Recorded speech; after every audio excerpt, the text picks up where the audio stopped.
Back away from me before I show this whole street what you really are! Evelyn Whitmore stumbled back from Malcolm Greer, pressing one hand to her cheek, as her voice rose for every neighbor to hear. He hit me! He struck me in the face because I told him to get off my property! Malcolm stood still in the driveway, both hands open. Mrs. Whitmore, I never touched you. Evelyn's eyes filled instantly, but her stare stayed sharp as she lifted her phone. Don't stand there acting innocent. I know what you did, and the police are gonna know too. Malcolm didn't step toward her. Call them if you want, but tell them the truth. Evelyn pressed 911 and broke into loud, shaking sobs. Please hurry! My neighbor attacked me, and I'm afraid he'll do it again! Minutes later, 2 cops arrived, one already reaching for his cuffs. Evelyn had no idea the quiet man she was framing was a federal judge. Before we go any further, comment where in the world you are watching from, and make sure to subscribe, because tomorrow's story is one you don't want to miss. The afternoon sun beat down on Ashford Pines like a spotlight on a stage. Perfect lawns stretched in neat rows. Imported flowers lined driveways that cost more than most people's cars. Everything looked peaceful from the outside. Malcolm Greer walked slowly back from Marisol Vega's house, his sleeves rolled up from helping her move that heavy ceramic planter. The thing had weighed at least 60 pounds. At 68, Marisol was too proud to ask for help, but too smart to hurt herself trying. He wiped sweat from his forehead. The Georgia heat made everything stick to your skin. Even in this fancy neighborhood, summer was summer. "Excuse me." The voice cut through the quiet afternoon like a knife. Malcolm turned toward the sound. Evelyn Whitmore marched across her pristine driveway. Her blonde hair was pulled back tight. Her white tennis outfit looked fresh from the country club. Her face was already red with anger. Malcolm had seen that look before, in courtrooms, on defendants who knew they were caught but planned to fight anyway. "Ma'am?" Malcolm kept his voice level. "Don't ma'am me." Evelyn's heels clicked against the pavement as she got closer. "I saw what you did." Malcolm glanced around. A few neighbors had stopped their yard work. Mrs. Patterson across the street pretended to water her flowers while watching. The mail carrier slowed his truck. "I'm not sure what you mean," Malcolm said. "My roses." Evelyn pointed toward her flower beds. "You stepped all over my property. Those bushes cost $300 each, imported from Europe." Malcolm looked at the roses. They sat behind a low decorative fence, at least 4 feet from the sidewalk. He had never been close enough to touch them. "I helped Mrs. Vega with a planter on the sidewalk," Malcolm said. "I never left the public walkway." "Liar." Evelyn's voice got louder. She took another step toward him. "I watched you from my kitchen window."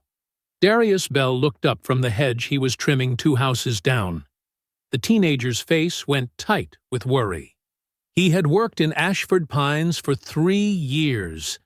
He knew Evelyn's voice meant trouble for somebody. Malcolm stayed calm. In 25 years as a federal judge, he had faced down drug dealers, corrupt politicians, and corporate lawyers. One angry suburban woman did not scare him, but something felt wrong. Evelyn's anger seemed too big for trampled flowers, too practiced, like she had been rehearsing this moment. "Mrs. Whitmore," Malcolm said, "I understand you're upset, but I promise you, I didn't damage anything. Don't you dare promise me anything." Evelyn moved closer, close enough that Malcolm could smell her expensive perfume. "You people think you can do whatever you want." The words hit like a slap. Malcolm's jaw tightened. He knew exactly what "you people" meant. More neighbors appeared. Some stood in doorways. Others found reasons to check their mailboxes. Phones came out. The afternoon entertainment was starting. Malcolm noticed something strange. Every time Evelyn yelled, she backed up a step. She was moving toward her front door. toward the camera mounted beside it. She was putting on a show, and she wanted it recorded. "Ma'am, please step back," Malcolm said. Evelyn ignored him. She jabbed her finger toward his chest, getting closer with each word. "I know exactly what you're trying to do. Moving into this neighborhood, acting like you belong here." Marisol hurried over from her yard, her face worried. "Evelyn, what's going on?" "Stay out of this, Marisol." Evelyn spun toward the older woman. "Unless you want to explain why you're helping criminals damage private property." "Criminal?" Malcolm's voice stayed steady, but his eyes went cold. "That's a serious accusation." "The truth usually is." Evelyn smiled. It was not a nice smile. Malcolm raised one hand, palm out, not reaching for Evelyn, just telling her to stop. "Ma'am, I need you to step back and lower your voice." That was when Evelyn made her move. Her own hand came up fast. She slapped her left cheek hard enough to leave a red mark. The sound echoed across the quiet street. Then she stumbled backward, her arms flailing like someone had shoved her. "He hit me!" Evelyn screamed. "He hit me right in front of my house!" The scream cut through the peaceful afternoon like a knife through silk. Evelyn stumbled backward another step, one hand pressed to her reddened cheek. Her other hand fumbled for her phone with theatrical desperation. "Did you see that?" she shouted to the gathering neighbors. "He attacked me, right here on my own property." Malcolm stood frozen, his raised hand still extended in the same peaceful gesture. He did not move, did not speak, did not even lower his arm. Any sudden motion would look like guilt now. The neighbors crept closer. Mrs. Patterson, from 3 houses down, clutched her grocery bags tighter. Mr. Rodriguez stopped walking his dog and stared. The young mother with the stroller backed away, but kept watching. Evelyn pressed 911 on her phone. Her voice shook as she spoke, but her eyes stayed sharp and calculating. "Yes, I need police immediately," she sobbed into the phone. "I've been assaulted. A man just hit me in front of my home. Please hurry. I'm terrified." Darius Bell stood 20 feet away beside his lawnmower. His phone was up, still recording. His hands trembled, but he kept the camera steady. He had seen everything. The slap, the stumble, the lie. But who would believe a 17-year-old lawn worker over a wealthy white woman? "Evelyn!" Marisol called out, her voice firm with authority. "Stop this nonsense! I saw exactly what happened. You hit yourself."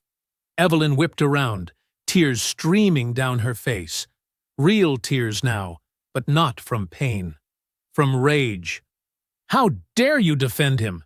Evelyn's voice cracked with emotion. "I trusted you, Marisol. I thought you were better than this." "The truth is not about taking sides," Marisol shot back. "You slapped your own face." "I watched you do it." "You're lying to protect him." Evelyn pointed at Malcolm, who still had not moved. "Both of you are lying." More neighbors gathered. Some whispered to each other. Others pulled out their phones. The circus was growing. Malcolm finally lowered his hand. Slowly, carefully. Every movement deliberate and visible. "Mrs. Whitmore," he said quietly, "we both know what really happened here." "Yes, we do." Evelyn's tears stopped as quickly as they had started. "You attacked an innocent woman because you got caught trespassing?" 3 minutes passed like hours. Then the sirens came wailing down Maple Street. 2 patrol cars pulled up fast. The first officer out was broad-shouldered and impatient-looking. His name tag read Callahan. The second officer was younger, thinner, nervous. His tag said Bauer. Evelyn ran toward them, sobbing again. Fresh tears on command. "Officers, thank God you're here," she cried. "That man assaulted me when I asked him to stay off my property."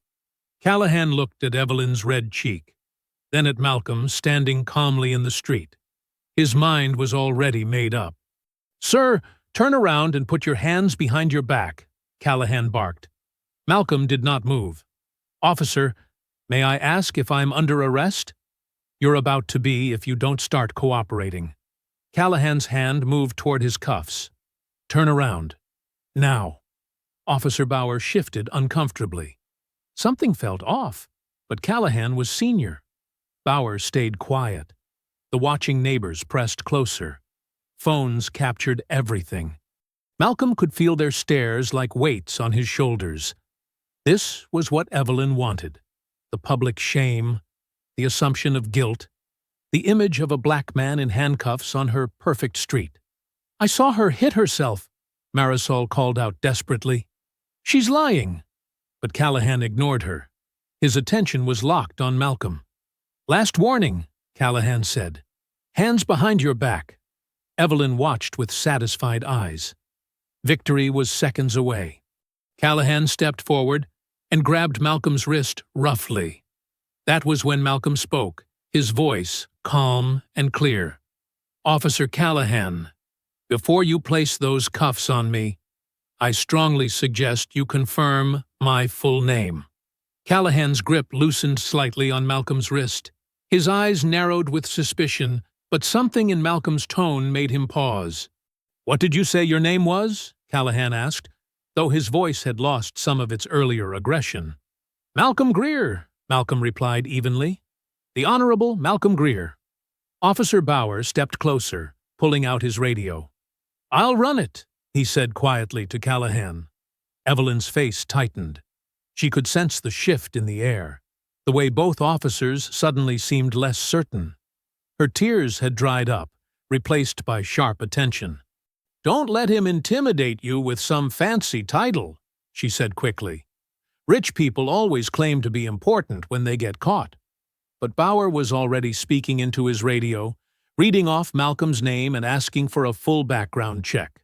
The response came back within seconds through his earpiece. Bauer's expression changed completely. His eyes widened. He stepped back from Malcolm like he had just realized he was standing next to a loaded weapon. Callahan, Bauer said quietly, pulling his partner aside. We need to talk. What is it? Callahan snapped, irritated at being interrupted. Bauer leaned in and whispered something into Callahan's ear. Whatever he said made Callahan's face go pale, then red with embarrassment. Malcolm watched both officers carefully. He had seen this reaction before. The moment when people realized that the black man they had been ready to dismiss was someone who could end careers with a phone call. Callahan straightened his shoulders, trying to recover his authority. All right, so you're a judge. That doesn't mean you can go around hitting women. I did not hit anyone, Malcolm said firmly. And I suggest you take complete statements from all witnesses before writing your report. Evelyn stepped forward, sensing she was losing control. His job title doesn't matter. Look at my face. She pointed to her cheek, which was still red from where she had slapped herself. This man attacked me because he thinks he's above the law. Ma'am, please step back, Bauer said nervously. But Evelyn was not finished. You think being a judge makes you untouchable? You think you can intimidate me? Her voice rose with each word. People like you always hide behind your fancy titles when you get violent. Malcolm felt the familiar weight of coded language. People like you. He had heard those words his entire career, wrapped in different phrases, but always carrying the same poison. Officers, Malcolm said calmly. I recommend you interview Mrs. Vega and young Mr. Bell. They both witnessed the entire incident. Callahan looked at Marisol, who stood ready to speak, and then at Darius, who was still holding his phone by the lawnmower. The kid with the phone can wait, Callahan said dismissively. Mrs. Vega, Marisol said firmly. Marisol Vega, and I saw everything. You can give a statement in a minute, Callahan told her. Let me talk to Mrs. Whitmore first. Evelyn smiled. She was back in control. Officer, I have security footage that shows exactly what happened. She pulled out her phone with practiced ease, as if she had been waiting for this moment. The screen showed a doorbell camera view of her driveway. "Here," she said, tilting the phone toward both officers. "You can see him raising his hand toward my face." Malcolm watched the clip over Bauer's shoulder. The angle was carefully chosen. It showed Malcolm's arm moving, but the crucial moment where Evelyn struck herself was cut off. The video ended just before her scream. Malcolm realized with cold clarity that this had been planned. The position near the camera, the partial angle, the convenient editing. "The clip is incomplete," he said quietly. Bauer nodded slowly. "It cuts off right before he hit me," Evelyn interrupted. The camera caught enough. Callahan seized on the footage like a lifeline. "This shows clear aggressive movement toward the victim." "That shows nothing definitive," Malcolm said. "Officer Bauer is correct. The crucial moment is missing." But Callahan was already pulling out his report pad. "I've got a woman with injuries and video evidence of threatening behavior. That's enough for documentation." Bauer looked uncomfortable, but said nothing. He was junior officer. Callahan was making the call. Evelyn stepped close to Malcolm while the officers discussed the report. She spoke in a voice only he could hear. Judge or not, people saw what they needed to see. Malcolm's phone buzzed in his pocket as Callahan finished writing his report. The sound cut through the tense silence that had settled over Evelyn's driveway like a funeral shroud. He pulled out the device, expecting perhaps a work email or a message from Lydia. Instead, his screen displayed an urgent notification from the Ashford Pines Homeowners Association. Emergency Community Safety Notice. Immediate action required. Malcolm's jaw tightened as he read the subject line. The email had been sent just minutes ago, before the police officers had even finished their paperwork. "Dear residents, due to a serious incident of violent conduct involving resident Malcolm Greer at 847 Maple Ridge Drive, the Community Standards Committee is calling an emergency meeting for tomorrow evening at 7 p.m. in the clubhouse. We must address this dangerous behavior and its impact on our neighborhood's safety and property values. Effective immediately, pending review, Mr. Greer's access to community amenities, pool, fitness center, clubhouse, guest parking codes, is temporarily suspended. The safety of our families comes first. Sincerely, Evelyn Whitmore, Chair Community Standards Committee." Malcolm read the message twice, his calm facade never slipping even as cold anger built in his chest. The email had gone out to every resident in Ashford Pines, 347 homes. Every neighbor who had watched from their windows would now see him labeled as violent and dangerous. Evelyn had moved faster than the legal system. She was not waiting for charges or investigations. She was destroying his reputation while the police cars were still parked outside. "Problem?" Officer Bauer asked, noticing Malcolm's focus on his phone. Malcolm looked up from the screen. Across the driveway, Evelyn stood on her front porch like a queen surveying her conquered territory. She was not hiding her satisfaction anymore. Her arms were crossed, and she watched him with the cold triumph of someone who believed the game was already over. "The HOA has already issued a community notice about this incident," Malcolm said quietly. "Before any investigation, before any charges, before you officers have even left the scene." Bauer's face flushed red. "That seems premature." Callahan shrugged. "HOAs move fast when safety's involved. They have a right to protect residents." "From what?" Malcolm asked. "A man who has not been charged with any crime?" "From a man who had an altercation with a neighbor," Callahan replied firmly. "The report documents aggressive behavior." Malcolm felt the trap closing around him. Evelyn had not just wanted a police report. She had wanted ammunition for a broader campaign. The incident report would justify the HOA restrictions. The restrictions would justify treating him like a threat. The threat narrative would justify making his life miserable until he chose to leave. A silver Honda Civic turned onto Maple Ridge Drive and pulled to the curb behind the police cars. Malcolm recognized his sister's car immediately. Lydia had received his text. The car door slammed with enough force to make both officers look up. Lydia Greer emerged like a storm cloud, her gray hair pulled back severely and her dark eyes blazing with protective fury. At 62, she moved with the determined stride of a woman who had spent 40 years as a nurse and would not be intimidated by anyone in uniform. "Malcolm?" she called out, her voice carrying the authority of someone accustomed to crisis situations. "What is happening here?" Evelyn straightened on her porch, clearly recognizing another player entering the field. But Lydia was not looking at Evelyn. Her attention was fixed entirely on the police officers standing near her younger brother. "Ma'am, this is a police matter," Callahan said, stepping forward. I need you to explain why my brother is standing in handcuffs," Lydia interrupted, though Malcolm's hands were actually free now. "He's not in handcuffs," Bauer said nervously.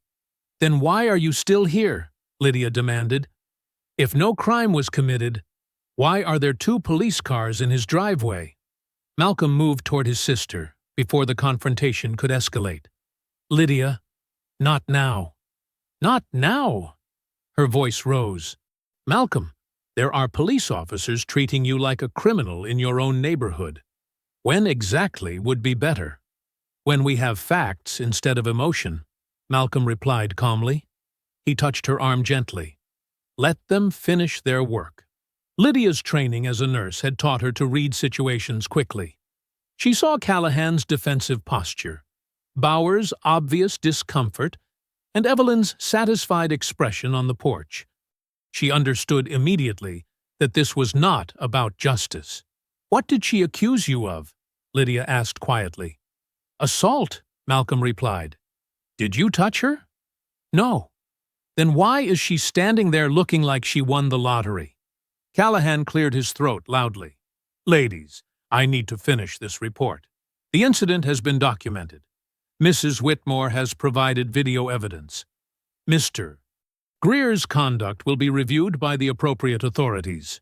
"What authorities?" Lydia asked sharply. "The HOA has jurisdiction over neighborhood conduct issues," Callahan explained.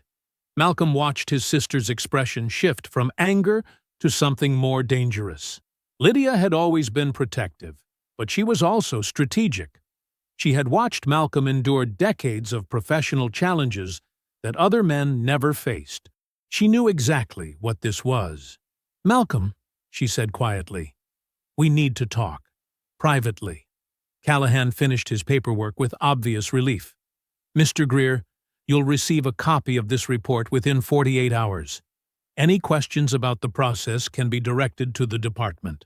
Both officers returned to their patrol cars. Bauer looked back once, his expression troubled, but said nothing more. As the police cars pulled away, the afternoon quiet returned to Maple Ridge Drive. Most neighbors had retreated indoors, though Malcolm could see curtains moving at several windows. The show was over, but the audience was still watching. Evelyn remained on her porch, arms still crossed, still smiling. Malcolm looked at the HOA email again, then at his sister's worried face, then at Evelyn's triumphant expression.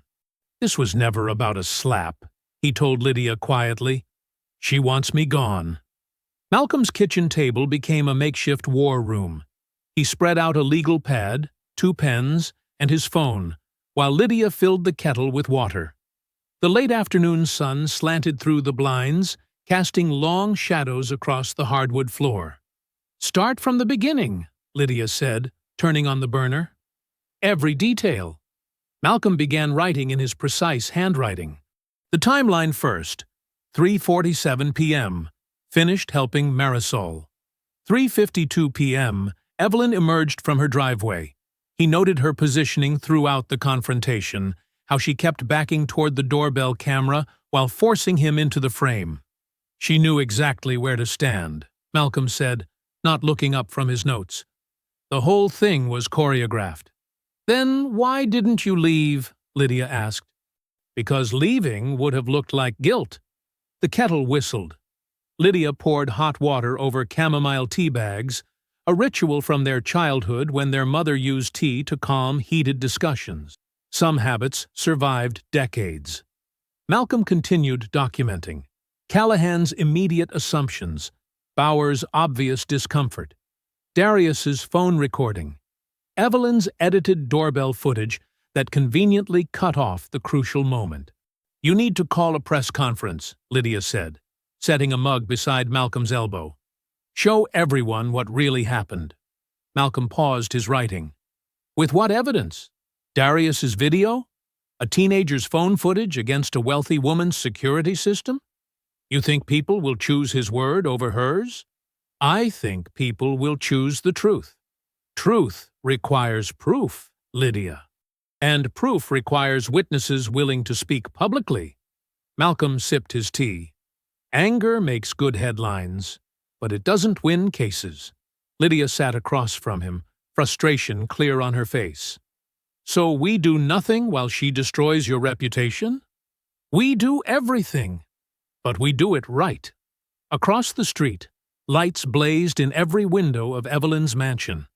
Through the sheer curtains, Malcolm could see her moving between rooms, phone pressed to her ear. She was working. Malcolm's phone buzzed, a notification from the Ashford Pines neighborhood app. He opened it reluctantly. Evelyn had posted in the private residence forum, "I want to thank everyone who reached out after today's frightening incident. It's heartbreaking that speaking up about trespassing and property damage led to physical intimidation by a neighbor who believes his position makes him untouchable. I've lived in Ashford Pines for 12 years. This is my home. I shouldn't have to feel unsafe walking in my own driveway." The post already had 17 comments. Malcolm scrolled through them, his jaw tightening. "So sorry this happened to you, Evelyn? We saw the police cars. Are you okay? This is exactly why property values matter. Wrong kind of residents bring wrong kind of problems." That last comment made Malcolm's hands clench around his phone. Lydia noticed. "What is it?" Malcolm turned the screen toward her. She read silently, her expression growing darker with each comment. "Some of these people have said hello to you at the mailbox," Lydia said quietly. "Fear changes people. Evelyn knows that." More comments appeared in real time. Some residents defended Evelyn without question. Others stayed conspicuously silent. A few brave souls asked for more details before judging, but they were quickly overwhelmed by supporters rallying around Evelyn's version. Malcolm's phone buzzed again. This time, a text from Marisol Vega. "Judge Greer, I saw what really happened. I will testify if needed. Though Evelyn threatened me last year over my late husband's truck in the driveway. She said it lowered property values. Some neighbors are scared of her." Malcolm showed the text to Lydia. Before she could respond, another message arrived. This one from Darius. "Mr. Whitmore just drove past my house real slow. Twice. My mom is worried." Malcolm set his phone down carefully. The intimidation had already begun. Preston Whitmore, Evelyn's husband, was making sure potential witnesses understood the cost of speaking up. "They're not wasting time," Malcolm said. "Neither should we," Lydia replied. Malcolm looked out his window at Evelyn's lit mansion. She stood at her front window now, visible through the glass, still on her phone. Their eyes met across the street for a brief moment before she stepped back into the shadows. "Tomorrow, we gather proof," Malcolm said quietly. Malcolm stepped outside into the crisp morning air, the scent of freshly cut grass and blooming flowers greeting him as always. Ashford Pines looked perfect in the golden sunlight. Manicured lawns stretched between elegant homes. Children's bikes sat neatly on driveways. American flags hung from polished poles. But something had changed overnight. He walked toward his mailbox with the same steady pace he always used. Mrs. Patterson, who lived 3 houses down, was watering her flower boxes. Yesterday, she would have waved and asked about his sister's visit. Today, she saw him coming and hurried inside, pulling her watering can with her. The message was clear. Malcolm reached his mailbox and sorted through bills and advertisements. Behind him, he heard footsteps on the sidewalk. He turned to see Mr. and Mrs. Holloway approaching with their 7-year-old grandson, Tommy, who always stopped to pet Malcolm's neighbor's golden retriever. "Good morning," Malcolm said, offering his usual polite nod. Mrs. Holloway grabbed Tommy's hand and pulled him to the far side of the sidewalk. She whispered something urgent in the boy's ear. Tommy looked confused, but obeyed. They hurried past without speaking. The boy glanced back once, clearly puzzled why the nice man who sometimes helped him reach the dog's head was now someone to avoid. Malcolm's chest tightened, but he kept his expression neutral. He had survived worse humiliations. He would survive this. Back at his front door, a folded piece of paper lay wedged against the frame. No name, no signature. Malcolm unfolded it and read the handwritten message. "Maybe it's time to find a neighborhood where you're more comfortable. Some places aren't meant for certain people." The words hit like ice water. Malcolm crumpled the paper slowly, his jaw working. He had been called worse things by better people. But this cowardice, hiding behind anonymous notes, felt particularly poisonous. He walked across the street to Marisol Vega's house. She answered the door quickly, as if she had been watching from her window. "Judge Greer," she said quietly. "Come in, please." Her living room was warm and neat, filled with photos of former students and family. She offered him coffee, but Malcolm shook his head. "Marisol, I need to know exactly what you saw yesterday." She sat across from him, her hands folded carefully. "I saw Evelyn slap herself, clear as day. But I was standing at the side angle, not straight on. A lawyer might say I couldn't see her palm make contact with her cheek." Malcolm nodded. "Would you testify to what you did see?" "Yes," she said without hesitation. Then her voice dropped. "But you should know. Other people are scared. Evelyn controls the HOA Standards Committee. She decides who gets fined for fence height, mailbox color, lawn maintenance. She's made life hell for families over smaller things than this. She's threatened you before. Last year, my late husband's pickup truck sat in the driveway while I decided whether to sell it. Evelyn said it was an eyesore. When I didn't move it fast enough, she started citing me for violations. Parking infractions, grass too long by 2 inches, window boxes mounted incorrectly. The fines added up to $800 before I gave in and sold the truck." Malcolm's anger burned steady and cold. She weaponizes the rules against anyone who won't bow down. Families have moved rather than fight her. Malcolm thanked Marisol and walked to the corner where Darius was edging a sidewalk with precision. The teenager looked up nervously as Malcolm approached. "Mr.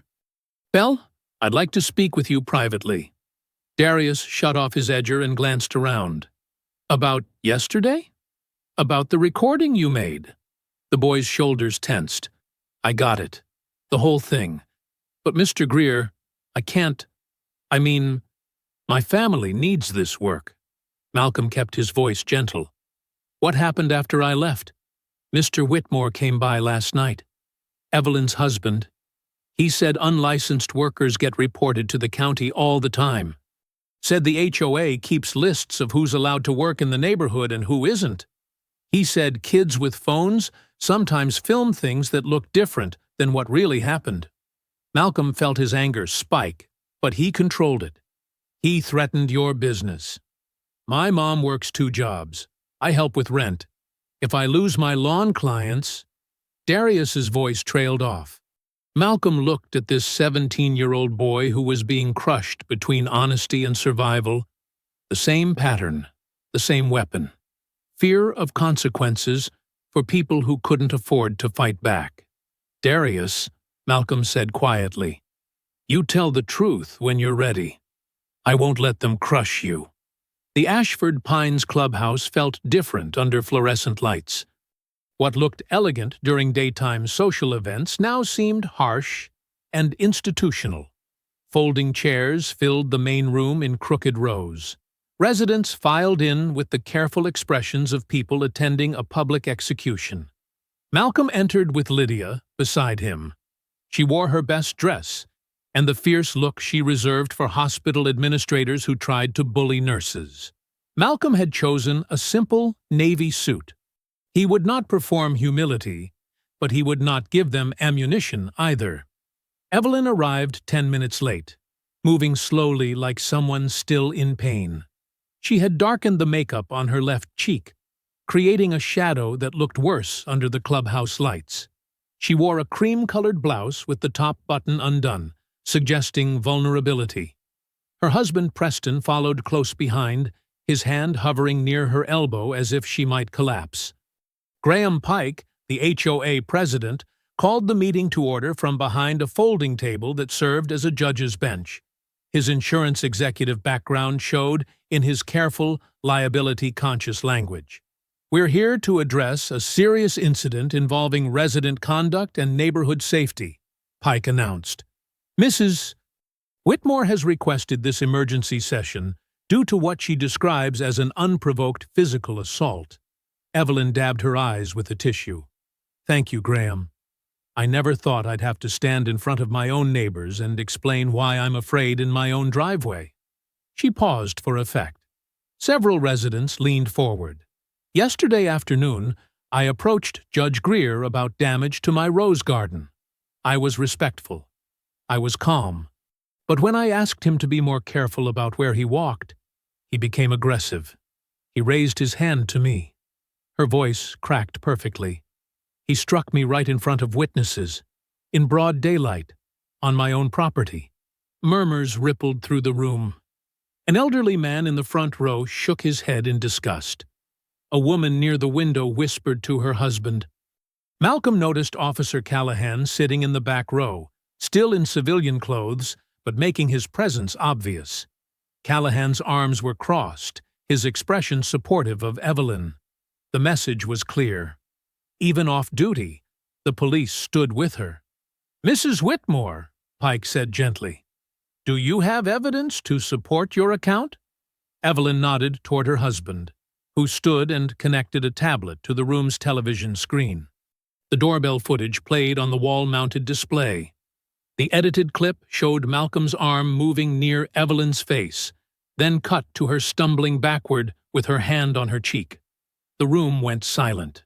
The footage looked damning without context. "Judge Greer," Pike said, "you may respond." Malcolm stood. He did not raise his voice or gesture dramatically. His courtroom training served him here. "Thank you, Mr. Pike. I request that this board review all available evidence before making any determination." Mrs. Whitmore's doorbell camera captured only a partial view. Other witnesses were present. Another resident recorded the incident from a different angle. "I ask that you examine the complete picture before imposing any penalties on any resident." Evelyn's lawyer, a sharp-dressed man Malcolm didn't recognize, whispered something in her ear. She stood quickly. "Evidence?" Evelyn's voice rose. "My face is evidence." She turned toward the room, displaying the darkened makeup. "I have a bruise. I have a recording. I have witnesses who saw him threaten me. What more do you need?" Lydia shot to her feet. "This is disgraceful. You people are conducting a lynching in a clubhouse." The room erupted. Some residents gasped at Lydia's word choice. Others muttered agreement. Pike banged his gavel, calling for order. Malcolm touched Lydia's arm gently. "Please, sit down." She looked at him with fire in her eyes, but she recognized the trap. They were waiting for his family to lose control.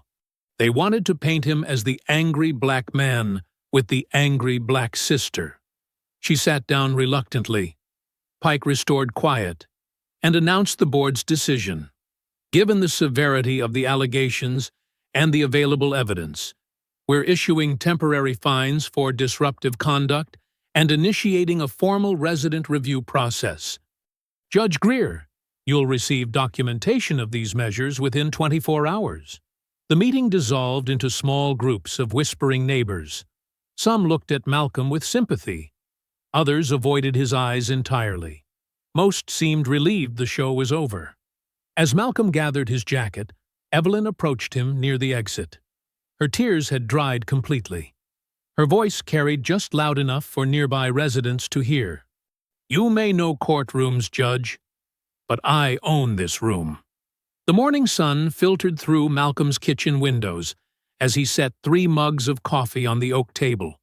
Steam rose from each cup, mixing with the tension that had settled over the house since the hearing. Lydia sat across from him, her gray hair pulled back severely, reading glasses perched on her nose as she reviewed handwritten notes. Marisol occupied the chair between them, her weathered hands wrapped around her mug for warmth. "We're not playing defense anymore," Malcolm said, settling into his chair. "Last night proved they'll twist anything we say. So we investigate. We find the pattern." Lydia looked up from her notes. "What pattern?" "The one Evelyn thinks she's hidden." Malcolm pulled out a legal pad filled with his careful handwriting. "She's too comfortable with this process, too prepared. You don't orchestrate something that elaborate unless you've practiced." Marisol nodded slowly. "She has practiced. I've been in this neighborhood 8 years. I've seen her work." "Tell us," Malcolm said. Marisol's voice grew heavy with old anger. "The Holloways. Frank and Dorothy. They lived 2 streets over in the blue house with the ramp. What happened to them? Frank had a stroke 3 years ago. Left him in a wheelchair. Dorothy built a ramp from their front door to the driveway so he could get outside. Nothing fancy. Just wood planks and railings." Lydia leaned forward. "Let me guess. Evelyn didn't like it." "Evelyn called it an eyesore. Said it violated architectural standards. She got the HOA to fine them $50 a week until they removed it or moved." Malcolm's jaw tightened. $50 a week? Every week. Frank couldn't use the front door anymore. Dorothy had to wheel him out through the garage, down the steep driveway. It was dangerous. They fell twice. Marisol's hands trembled slightly around her mug. "I watched that woman kill their dignity, one fine at a time." "Where are they now?" Lydia asked. "Sunrise Manor. Dorothy sold the house to pay the fines and Frank's medical bills. Frank died 6 months later. Never got to come home again." The kitchen fell silent except for the soft tick of the wall clock. Malcolm wrote carefully in his pad, documenting names, dates, and details. "There's more," Lydia said, consulting her own notes. "I made some calls last night. Remember that delivery driver story you mentioned?" Malcolm looked up. "Go on." "Marcus Webb delivered furniture to Evelyn's house last spring. She demanded he carry everything upstairs and assemble it. When he explained his company only delivers to the door, she accused him of threatening her." "What kind of threats?" "She claimed he raised his voice and stepped toward her aggressively. Filed a complaint with his supervisor and the police. Got him fired." Malcolm added Marcus Webb's name to his growing list. "Did you talk to him?" "His former supervisor. Marcus is a church deacon with 5 kids. Never had a complaint in 12 years until Evelyn. The supervisor said Evelyn called 3 times demanding his termination, threatened to report the company to the Better Business Bureau, and post negative reviews online." Marisol stood and walked to the window overlooking the street. "She goes after people who can't fight back, workers who need their jobs, old folks on fixed incomes, anyone who doesn't have lawyers and connections." Malcolm's phone buzzed with a text message. He read it and looked up grimly. "Darius wants to talk. Says it's important." 20 minutes later, Darius Bell stood in Malcolm's kitchen, his work clothes clean, but his hands still stained with soil. The teenager looked exhausted, older than his 17 years. "Mr. Greer, I need to tell you something about last summer." "What happened last summer?" Lydia asked. Darius shifted his weight from foot to foot. "Mrs. Whitmore accused me of stealing her garden tools, expensive ones, pruning shears, a hedge trimmer, some other stuff. Did you take them?" "No, sir. I never even worked on her property. But she called the police anyway. Said I was in her backyard without permission." Malcolm leaned forward. "What did the police find?" "Nothing at first. They searched my truck, my mom's garage, everywhere. Couldn't find the tools." Darius's voice grew bitter. 2 weeks later, Mrs. Whitmore found them in her own garage. Said she forgot she moved them during a party. "Did she apologize?" Darius laughed harshly. "She said I must have put them back when I realized I was caught. Told the police I was probably planning to steal them again later." Marisol turned from the window. "Did anything happen to you?" "Officer Callahan came by 3 more times that summer. Said he was watching me. Made sure all the neighbors saw his patrol car in my driveway. My mom was terrified. Some clients canceled their lawn service because they didn't want trouble." Malcolm wrote furiously, connecting dates and names. "Callahan again?" "Yes, sir. He and Mrs. Whitmore, they know each other real well." Lydia studied the legal pad over Malcolm's shoulder, reading the growing list of victims. Frank and Dorothy Holloway, Marcus Webb, Darius Bell. Each name represented someone crushed under Evelyn's careful system of accusations and institutional pressure. "This woman didn't make one false accusation," Lydia said quietly. "She built a system." The rain hammered against Malcolm's kitchen windows like angry fists. Each drop caught the porch light and streaked down the glass, turning the world outside into blurred shadows and yellow smears. Malcolm sat at his dining table, legal pad covered with notes, trying to build a case from fragments of truth and broken lives. The soft knock at his back door barely registered above the storm. Malcolm looked up, frowning. Nobody used his back entrance except Lydia when she forgot her key. The knock came again, urgent but quiet. He moved to the door and peered through the small window. A figure stood hunched under the narrow roof overhang, water dripping from his clothes. "Darius?" Malcolm opened the door quickly. The teenager stumbled inside, soaked to the skin and shaking. His work shirt clung to his thin frame, and his sneakers squeaked against the tile floor. "Mr. Greer, I'm sorry. I didn't know where else to go." "What happened?" "You're freezing." Lydia appeared from the living room, took one look at Darius, and immediately grabbed a kitchen towel. "Honey, what are you doing out in this weather?" Darius accepted the towel, but his hands trembled as he dried his face. "Mr. Whitmore followed my truck again. 3rd time this week. Tonight, he got out at the red light on Maple Street." Malcolm felt his jaw tighten. "Did he threaten you?" "Not exactly. He just stood there staring at me through my window. Didn't say nothing, but I got the message." Darius looked around the warm kitchen like he couldn't believe he was safe. "I drove around for an hour before coming here. Made sure nobody followed me." Marisol emerged from the living room, where she had been helping Lydia organize victim statements. She saw Darius's condition and immediately started making coffee. "They're trying to scare you quiet," Malcolm said. "I know, but I can't keep running."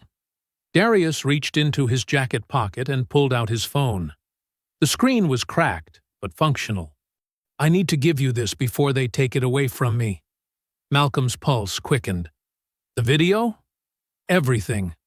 From when she first came out yelling until the police left." Darius's voice grew stronger. "I was scared before, but watching Mr. Whitmore circle my neighborhood like some kind of predator? That made me mad." They gathered around the kitchen table. Darius pulled up the video file and set his phone in the center where everyone could see. "This is from when she first stormed out of her house," Darius explained, pressing play. The footage was remarkably clear. Darius had held his phone steady, and his position near the sidewalk captured everything. Evelyn's voice came through crisp and sharp as she accused Malcolm of trespassing. Malcolm watched himself on the small screen, hands visible, body language calm but alert. He saw how Evelyn kept advancing, forcing him backward toward her doorbell camera's view. "There," Marisol whispered. "She's positioning herself." On the video, Evelyn pointed directly at Malcolm's face, her finger inches from his nose. Malcolm raised one hand, palm out, and said clearly, "Ma'am, you need to step back." What happened next was undeniable. Evelyn's right hand came up fast and struck her own left cheek with a sharp slap that echoed on the recording. The sound was distinct, deliberate. Then she stumbled backward dramatically, arms flailing, and screamed, "He hit me! He hit me!" "Jesus Christ!" Lydia breathed. They watched the rest in silence, neighbors appearing. The 911 call, Callahan arriving and immediately treating Malcolm like a criminal. Evelyn's performance of wounded innocence. When the video ended, the kitchen fell quiet except for rain against the windows. "That's evidence," Malcolm said finally. "Clear as daylight," Marisol agreed. Malcolm immediately called Angela Royce, his longtime attorney. Despite the late hour, she answered on the second ring. "Malcolm, what's wrong?" "Angela, I need you to see something. Tonight."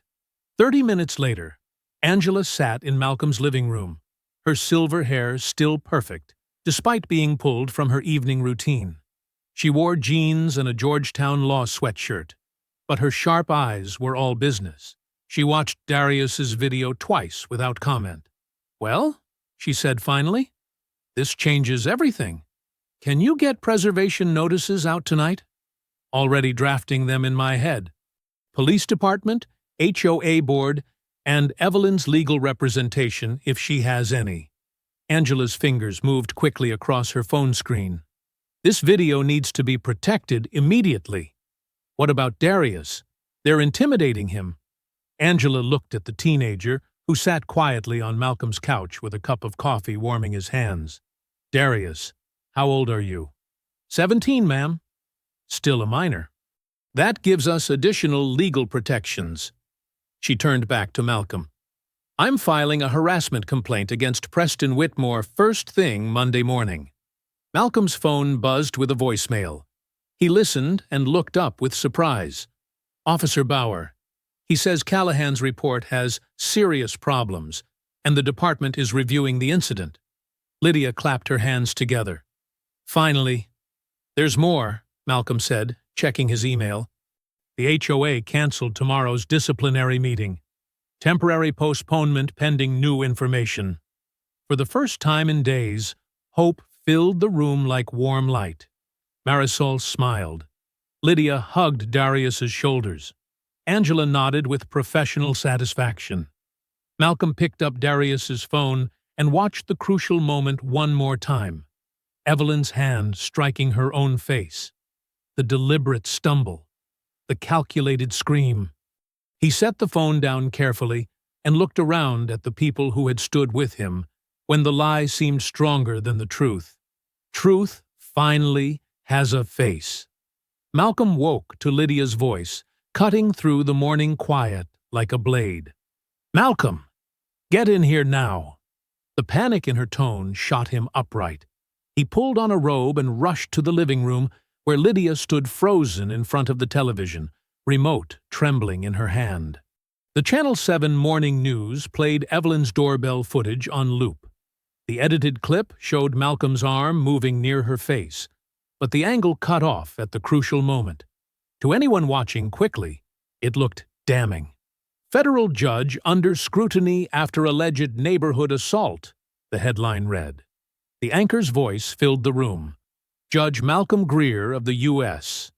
District Court is facing questions this morning After doorbell camera footage appears to show him in a physical altercation with his neighbor, Evelyn Whitmore, outside her Ashford Pines home.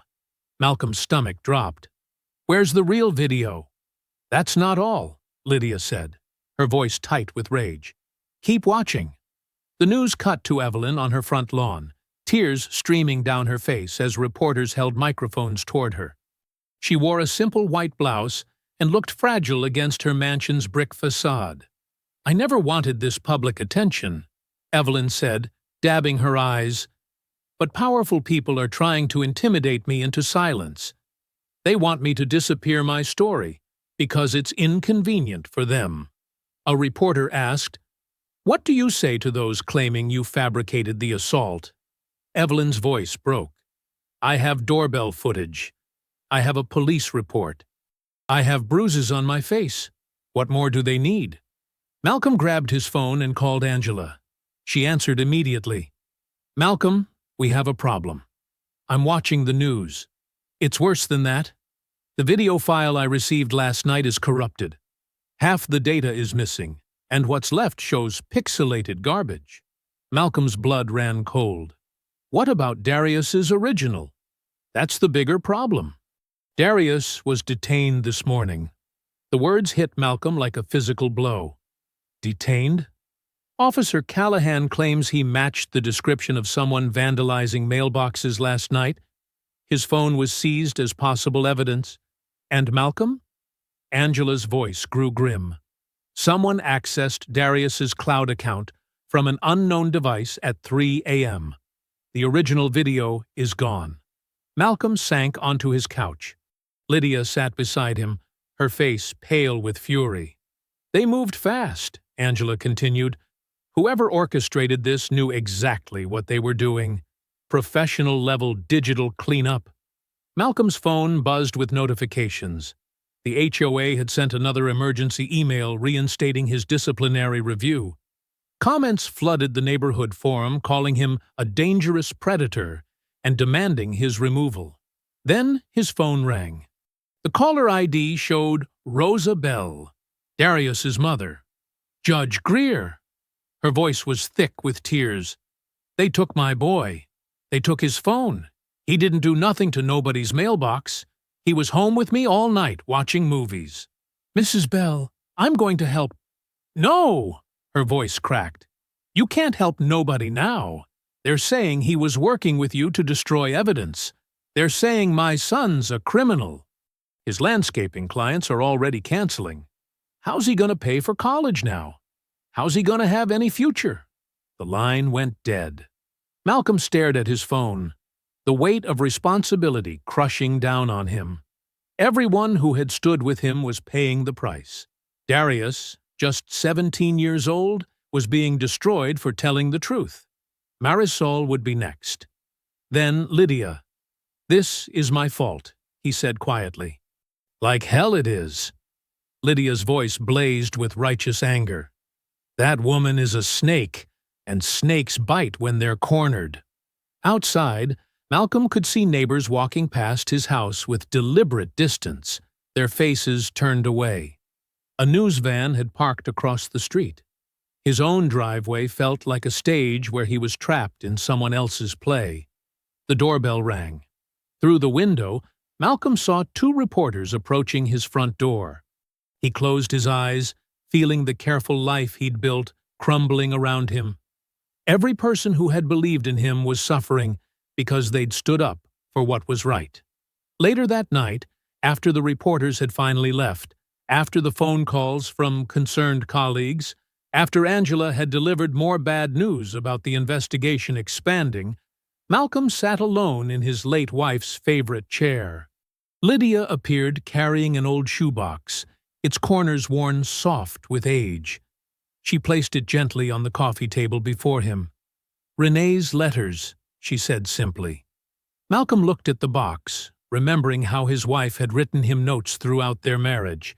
Little encouragements tucked into his briefcase, longer letters during difficult cases.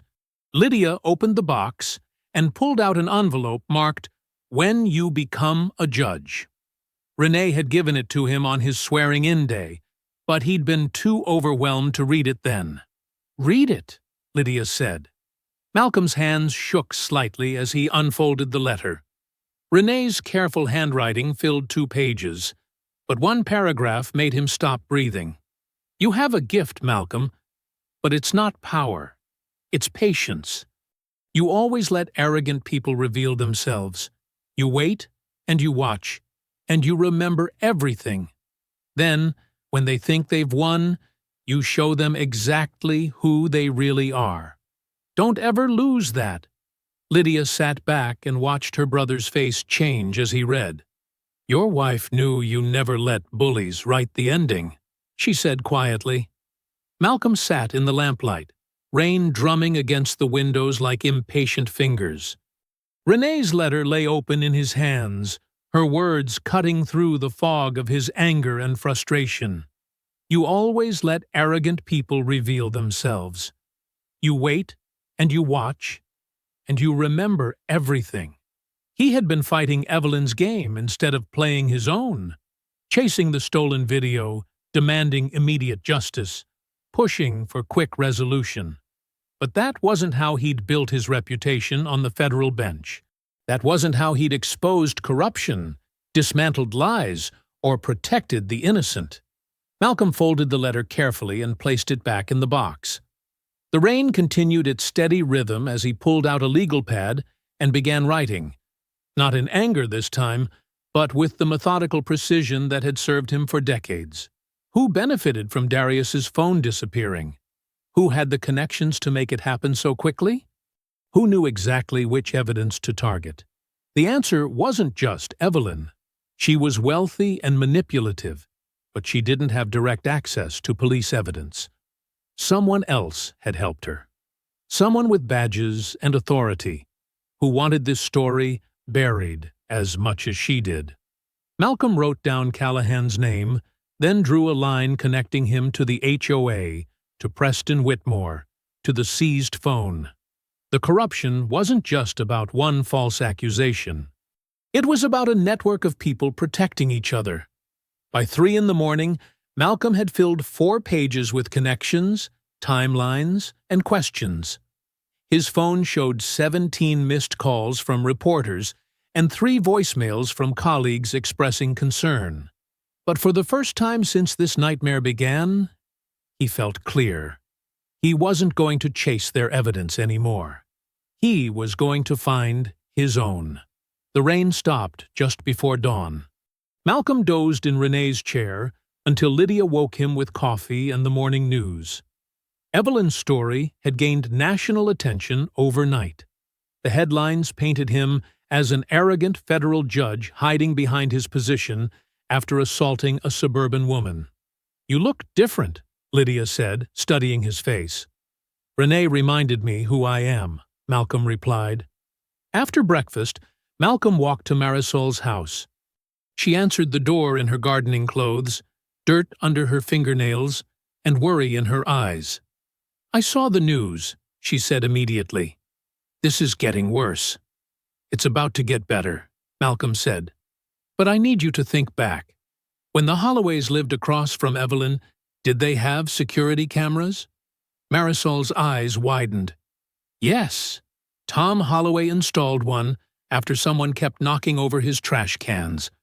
He was convinced it was Evelyn's husband, but he could never prove it." "Where was the camera positioned?" "On their front porch, pointing toward the street. It would have captured the whole sidewalk area where—" Marisol trailed off as understanding dawned. "Where you and Evelyn fought. Is it still there?" "I don't think so. But their daughter Nina still has access to everything because the house sale got delayed. Something about title issues." Marisol gripped Malcolm's arm. "Malcolm, if that camera caught what really happened, then we have her." Malcolm returned home and found Nina Holloway's contact information through public records. She lived 30 minutes away and worked as an accountant for a small firm. He called her office number. "Ms. Holloway, this is Judge Malcolm Greer. I believe you know why I'm calling." Nina's voice was cool, professional. "I saw the news. My parents were driven out of that neighborhood by that woman's harassment. But I don't know how I can help you." Malcolm took a breath. "A 17-year-old boy named Darius Bell is sitting in detention right now because he tried to help me. His phone was seized, his video was erased, and his family's business is being destroyed. All because he recorded the truth." The line went quiet for a long moment. "What exactly are you asking me to do?" Nina's voice had softened slightly. "Your parents' security camera. Do you still have access to the footage from yesterday afternoon?" Another pause. "I might. But Judge, my parents went through hell because of Evelyn Whitmore. I'm not sure I want to get pulled back into her crosshairs." "She's doing to me exactly what she did to them," Malcolm said, "and she'll keep doing it to others until someone stops her." Nina sighed. "Let me check the archive. I'll call you back within the hour." Malcolm hung up and paced his living room, watching the clock. Lydia brought him lunch, but he couldn't eat. Every minute felt like an eternity while Darius sat in detention and Evelyn's lies spread further across the internet. 47 minutes later, his phone rang. "Judge Greer?" Nina's voice was breathless, excited. Her camera didn't just see it. It heard her. The Holloway house felt like a tomb. Dust particles danced in the afternoon sunlight, streaming through bare windows. The hardwood floors creaked under their footsteps as Malcolm, Angela, Lydia, Marisol, and Nina gathered around a small folding table Nina had brought from her car. Nina opened her laptop and connected it to a portable speaker. Her fingers trembled slightly as she navigated to the security system's cloud archive. "I almost deleted everything last month," Nina said, scrolling through folders of saved footage. "After my parents moved, I didn't want any reminders of this place. Thank God I procrastinated." Angela leaned forward, her legal pad ready. "What time frame are we looking at?" "The incident happened around 3:15 yesterday," Malcolm said, "based on when the police arrived." Nina found the file and clicked play. The camera angle was perfect. It captured the entire sidewalk area between Malcolm's driveway and Evelyn's front yard. The timestamp read 3:14 p.m. They watched Malcolm walking back from Marisol's house, peaceful and unhurried. Then Evelyn burst from her driveway like a woman possessed, pointing and shouting. Even with the audio slightly muffled by distance, her accusations were clear. "You stepped on my property! You damaged my roses!" Malcolm's calm response came through clearly. "Ma'am, I didn't touch your yard. I was helping Mrs. Vega across the sidewalk." Evelyn advanced, jabbing her finger closer to his face with each word. Malcolm stepped back, raising one hand in a defensive gesture. "Lower your hand," Malcolm said firmly. "You need to back up." That was the moment. Evelyn's face twisted with rage and something else. Calculation. She drew her right hand back and slapped her own cheek with a sharp crack that made everyone in the room flinch. Lydia gasped. My God, she really did it. Evelyn stumbled backward theatrically, clutching her face. He hit me. He hit me right in front of my house.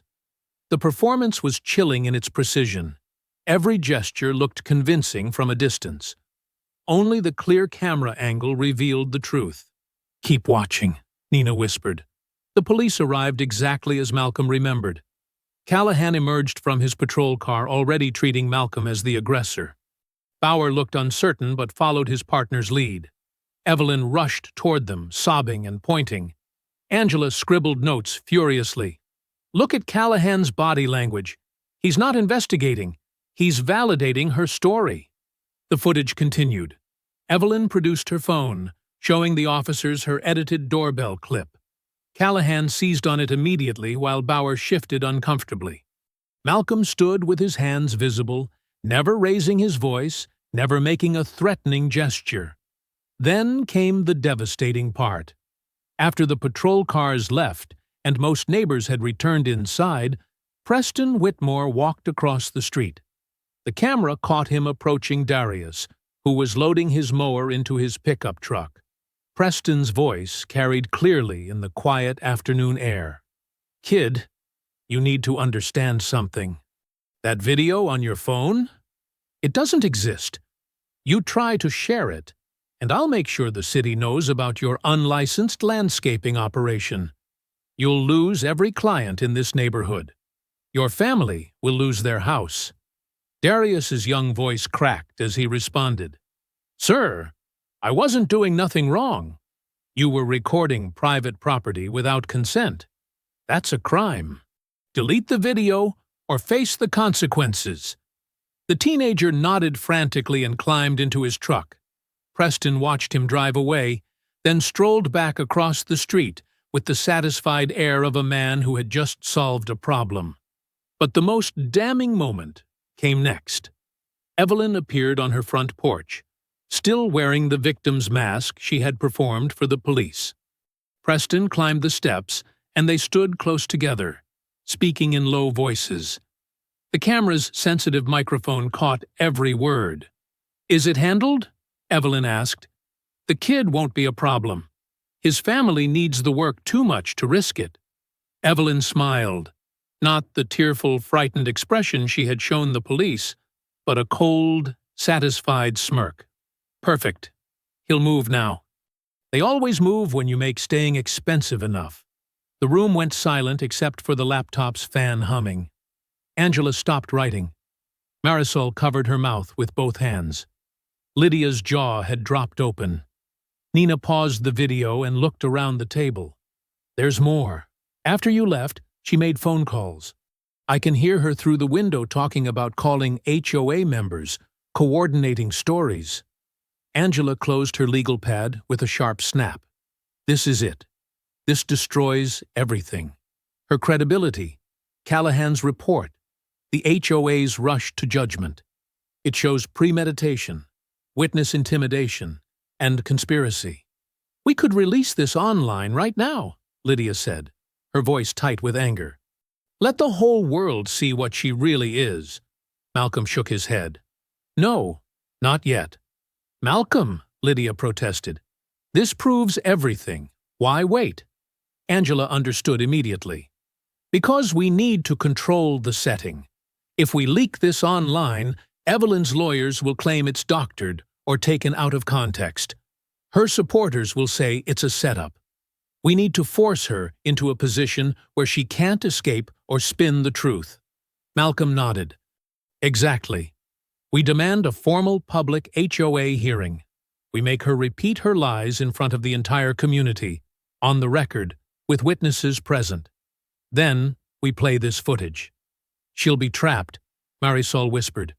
"She can't back down without admitting she lied, but if she doubles down—" "The truth destroys her completely," Angela finished. "In public, where everyone can see." Angela opened her briefcase and pulled out her phone. "I'll draft a formal demand for a public hearing immediately. We cite Malcolm's right to face his accusers, due process, and the need for community transparency. They can't refuse without looking guilty themselves." As Angela began typing, Malcolm looked out the window at Evelyn's mansion across the street. She was in her front yard, tending to those precious roses, with the careful attention of someone maintaining a perfect facade.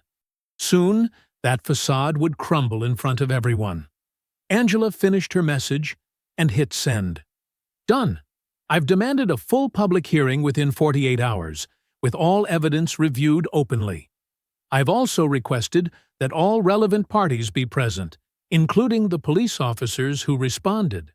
Malcolm smiled for the first time in days. This time, she performs for the truth. The Ashford Pines clubhouse had never held so many people. Every folding chair was occupied. Residents lined the walls. Others stood in the back, craning their necks to see the front table where Graham Pike sat with the other HOA board members. Malcolm entered through the side door with Angela beside him. Lydia and Marisol followed close behind. The crowd's murmur grew louder as people recognized the federal judge who had become the center of their neighborhood's biggest scandal. Then Evelyn arrived. She swept through the main entrance like royalty, wearing a cream-colored dress that made her look fragile and innocent. Preston walked beside her in a crisp navy suit, his hand protectively on her back. Her cheeks still showed faint discoloration from makeup she had carefully applied to suggest lingering injury. Behind them came Officer Brent Callahan, dressed in civilian clothes but clearly aligned with the HOA leadership. He took a seat in the third row, directly behind Graham Pike. His presence sent a message. The police supported Evelyn's version of events. Officer Travis Bauer stood at the very back of the room, near the emergency exit. His face was pale, and he kept shifting his weight from foot to foot. He looked like a man carrying a secret that was eating him alive. Near the front, a woman with a notebook and press badge sat ready to document everything. Evelyn had personally invited the reporter from the Ashford Gazette, expecting tonight to cement her role as the brave victim standing against powerful intimidation. Graham Pike called the meeting to order. His voice shook slightly as he read the formal purpose: a review of allegations made against Judge Malcolm Greer and the community response to those allegations. "Mrs. Whitmore," Pike said, "you requested this public forum. Please share your statement." Evelyn rose gracefully, dabbing her eyes with a tissue before she even began speaking. "Thank you, Graham. Thank you all for being here tonight." Her voice quavered with practiced emotion.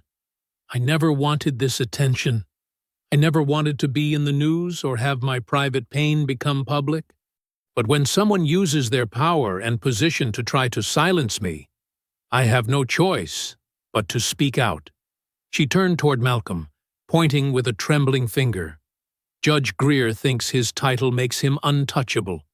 He thinks he can intimidate witnesses, pressure officials, and make this whole thing disappear. But I won't be silenced. I won't let him use his influence to cover up what he did to me in my own driveway." Murmurs rippled through the crowd. Some residents nodded sympathetically. Others looked uncomfortable, glancing between Evelyn and Malcolm with uncertainty. "I've lived in Ashford Pines for 12 years, Evelyn continued. "I've given my time, my energy, and my money to make this community better. I've served on committees, organized events, and helped maintain the standards that keep our property values high. And now, because I dared to confront someone who was trespassing on my property, I'm being attacked by lawyers and investigators and people trying to destroy my reputation." She paused, letting tears gather in her eyes. "All I did was protect my home. And for that, I was assaulted and humiliated. Now they want to make me the villain." The reporter scribbled notes furiously. Several residents wiped their own eyes, moved by Evelyn's performance.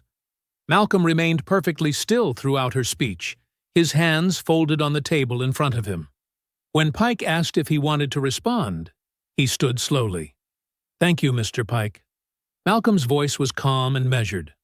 "I understand emotions are high tonight. Mrs. Whitmore has painted herself as a victim, and if her story were true, she would deserve everyone's sympathy and support."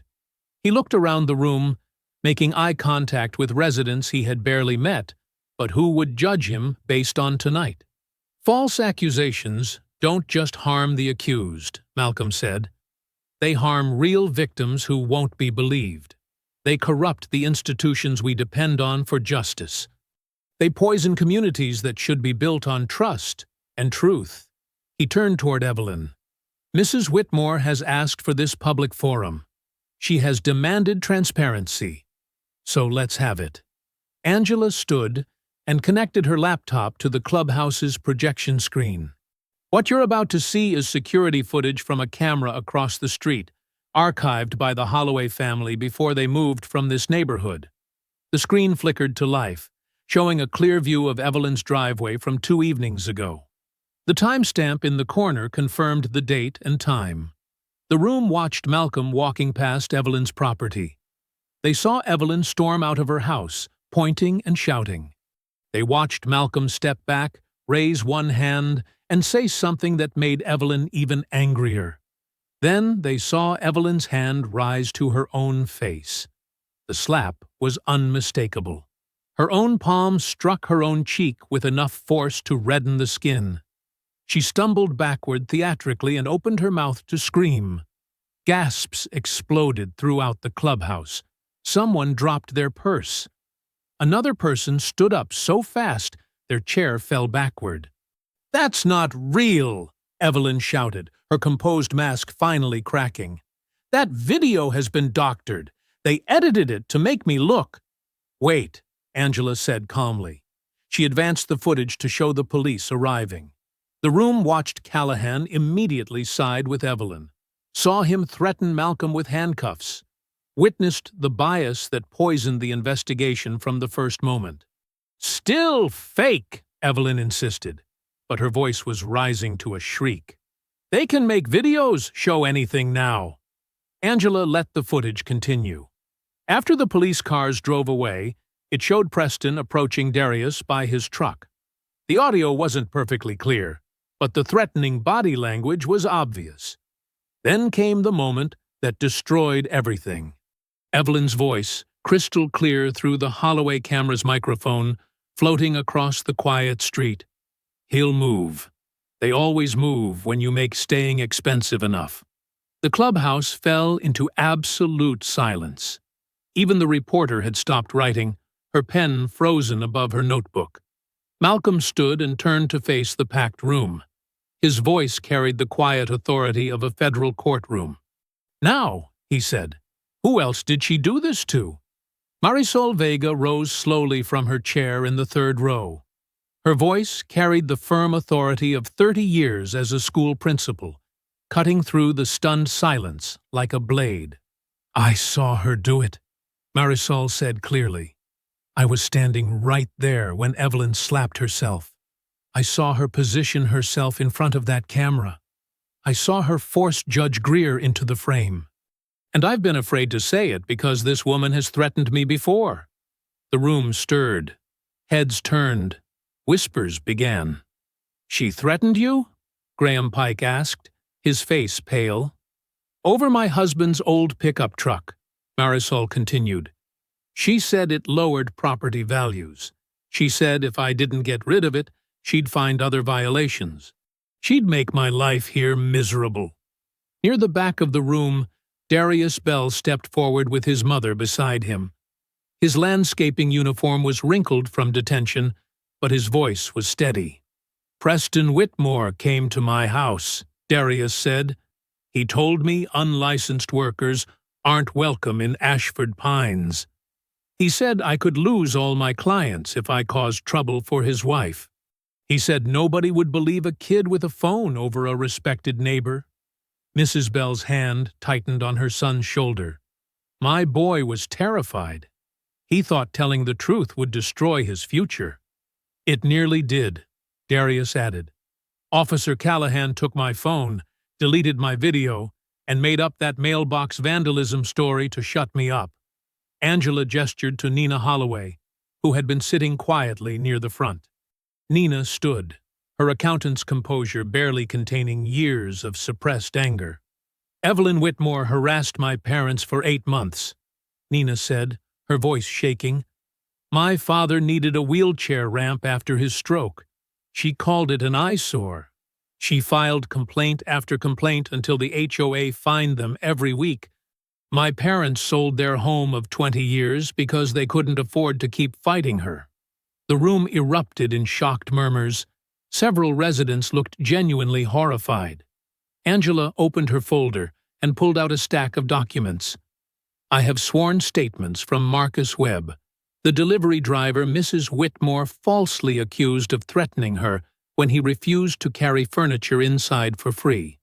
His supervisor confirms he was fired based solely on her complaint." She held up another paper. "I have a statement from Carlos Mendez, the handyman she accused of stealing tools that were later found in her own garage. He lost 3 contracts because word spread that he was a thief." "This stops now," Graham Pike declared, trying to salvage his authority. The HOA had no knowledge of these incidents. "That's nonsense!" someone shouted from the crowd. "You knew!" another resident called out. "You all knew, and you let it happen because she writes big checks." "Graham, you need to resign," Marisol said firmly. "Right now. Tonight." "I second that," called a voice from the back. "I third it," shouted another. Pike's face went from pale to gray. He looked around the room, seeing nothing but angry faces and pointing fingers. I hereby resign from the position of HOA president, effective immediately." Near the emergency exit, Officer Travis Bauer stepped forward, his uniform disheveled and his face flushed with shame. "I need to say something," Bauer announced. "Officer Callahan pressured me to support Mrs. Whitmore's version before we reviewed any evidence. He said she was connected, that questioning her would cause problems for both of us. I went along with it because I was scared. But I was wrong, and I'm filing a corrected report tomorrow morning." Callahan, who had been sitting stone-faced through the entire presentation, suddenly stood and stormed toward the exit. "This is a disgrace!" he spat. "Officer Callahan," the reporter called, scrambling to follow him. "Do you have a comment about the allegations?" "No comment!" Callahan barked, shoving through the doors, but the cameras followed him outside. In the clubhouse, Evelyn remained frozen in her chair, her perfect composure finally shattered. Her makeup was smeared, her hands trembling. The woman who had commanded the room just minutes before now looked small and exposed. Preston grabbed her elbow roughly. "We're leaving." "Now!" "No," Evelyn said, yanking her arm away. "This isn't over. They can't just—" "It's over, Evelyn," Preston hissed. "Get up. We're going home." But as they tried to leave, the reporter and her cameraman intercepted them outside the clubhouse doors. News cameras rolled as Evelyn's careful facade completely collapsed under the bright lights. "Mrs. Whitmore, do you have a response to the video evidence?" the reporter asked. "This is all lies," Evelyn screamed, her voice cracking. "That man ruined everything. He destroyed my reputation, my standing in this community. He ruined my life." Malcolm stepped into the camera's view, his expression calm and dignified. He looked directly at Evelyn, then at the camera. "No, Mrs. Whitmore," he said quietly. "You finally met evidence." The morning sun streamed through Malcolm's kitchen windows as 5 people crowded around his laptop, coffee cups forgotten as they watched Channel 7's morning news broadcast. The anchor's voice filled the quiet room with words that felt surreal after weeks of lies. New video evidence has completely exonerated federal judge Malcolm Greer, who was falsely accused of assault by his neighbor in the upscale Ashford Pines community. The footage, obtained from a security camera across the street, clearly shows Evelyn Whitmore striking herself before claiming Judge Greer had attacked her. Lydia squeezed Malcolm's shoulder as the screen showed the Holloway camera footage in its entirety. Every damning second played out in crystal clarity. Evelyn's calculated approach, her theatrical stumble, her cold satisfaction as she called 911. "Oh my God," Darius whispered, then quickly apologized to the adults in the room. "Sorry, ma'am," he said to Lydia, who waved him off with a smile. "Language is the least of our concerns right now," Angela said, scrolling through emails on her phone. "Malcolm, the police department just issued a statement. Callahan's been placed on administrative leave pending a full investigation into his conduct. Internal Affairs wants to interview you this afternoon." Marisol leaned forward, her eyes fixed on the television as the reporter continued. "Mrs. Whitmore's husband, Preston Whitmore, is also facing complaints for alleged witness intimidation, including threats made against a teenage landscaping worker who recorded the incident." "They're talking about me on TV," Darius said, his voice full of wonder and disbelief. "My mom's gonna freak out when she sees this." The broadcast cut to footage from last night's confrontation outside the clubhouse. Malcolm watched himself on screen, calm and dignified, even as Evelyn screamed accusations. His own words echoed back. "You finally met evidence." "Right, she did," Lydia muttered into her coffee cup. Angela's phone buzzed constantly with calls and messages. "The HOA board met in emergency session at 6 this morning," she announced. "Evelyn's been removed from all committees, and they're launching a full review of every complaint she's filed in the past 5 years. They want to settle this quickly before more lawsuits start flying." Malcolm nodded slowly. The vindication felt good, but it wasn't enough.